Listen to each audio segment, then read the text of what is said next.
Hi everybody and welcome to September 2011 vlog here on Miscellaneous Mum. I'm Karen, if you didn't know already, and I have a lot to get through today because I've read a lot this month, perhaps to make up for what I didn't read in August. And so because I only have 10-minute slots on this camera, as it turns out, I will make these quick.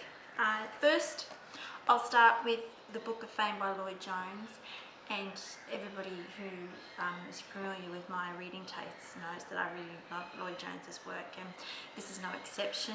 I picked it up pretty randomly at the library. I didn't know much about it, and as it turns out, it's a pretty good Father's Day present idea, I think, for the sporting minded dads, men out there, because it's about the All Black tour, All Black Rugby Union tour of England back in 1905, and for something that's a pretty heavy-hitting, rough sort of a game, he just sort of breaks it down and just talks about the team and their experiences really beautifully, and especially because you can see it's not all that thick, so it's pretty good perhaps for the sort of semi-reluctant readers out there too. So I really like this book, and yes, I recommend it. Second is Yoko Ogawa's Hotel Iris, and I've read The Diving Pool, which I mentioned in the last vlog, and now I've read this one. This is a novel, or novella perhaps, almost, and it's hard to talk about because the subject matter in this is a little bit more sexually compelling or difficult to, which is not to say it's very good, but I perhaps didn't like it as much as The Diving Pool, but I think about it more than The Diving Pool because it brings up a lot of questions about the dynamics between relationships, and so it's, as you expect, as I'm sort of going on about it now, she raises a lot of questions that you as the reader sort of have to sort of figure out the answers on your own too, which is good, I think. I like books that are a little bit sort of that stay with you afterwards.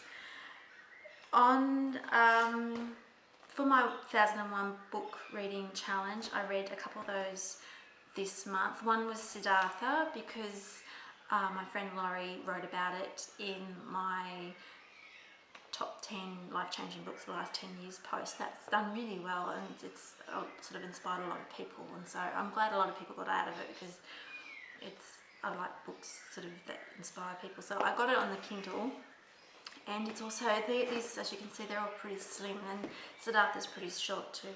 It's a really wonderful book.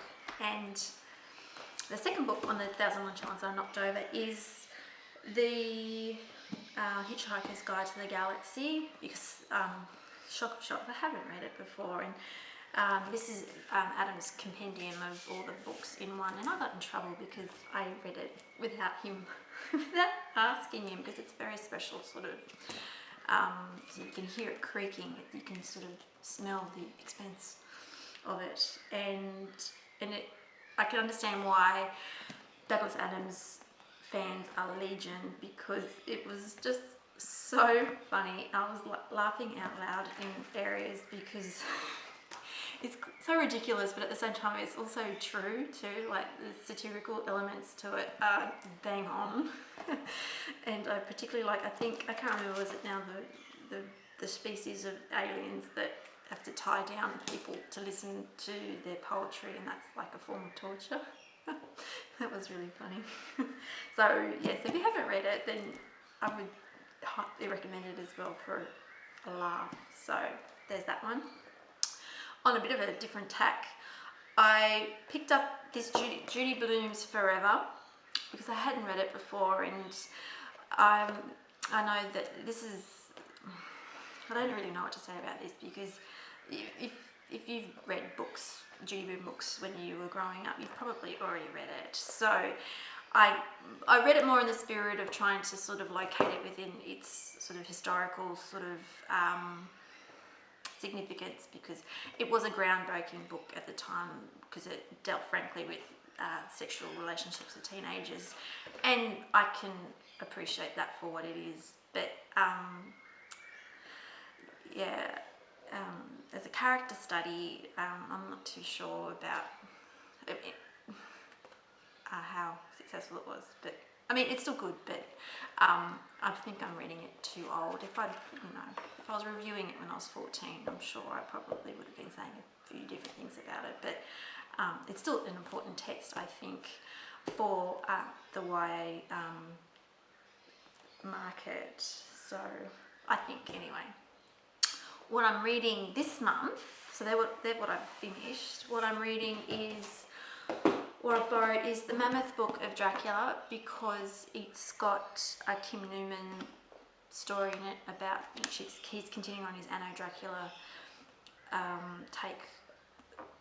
He wrote Anno Dracula in the 90s and has written a few more books about it, and I loved them when I was a teenager. So I borrowed it mostly just for that short story, but there are other ones in there like by Shailene Harris and other famous people. So, because I like vampire books, as you know. I've got Hilary Mantel's A Place of Greatest Safety, because you can see how big this one is. Hopefully it's on a Wolf Hall sort of a scale, but I don't know much more about it other than that. On the 1001 Book Challenge book, I've got Joseph Heller's Catch-22, because I have started it before. I don't know if I put that on the list or not. Well, I think I have. But anyway, I'll hopefully, cross fingers, knock that one over and have a strike through rather than have it bolded in red.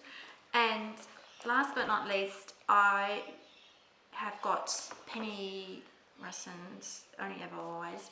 Penny is a friend of mine, and on the bottom of this post I will have a link to an event that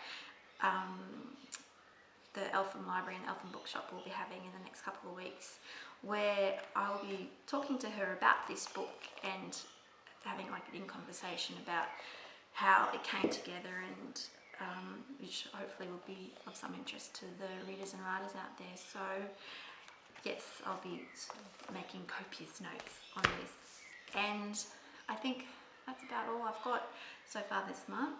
And if you're reading anything of interest, do let me know one way or the other. And yeah, and until next time, I'll see you then. Okay, bye.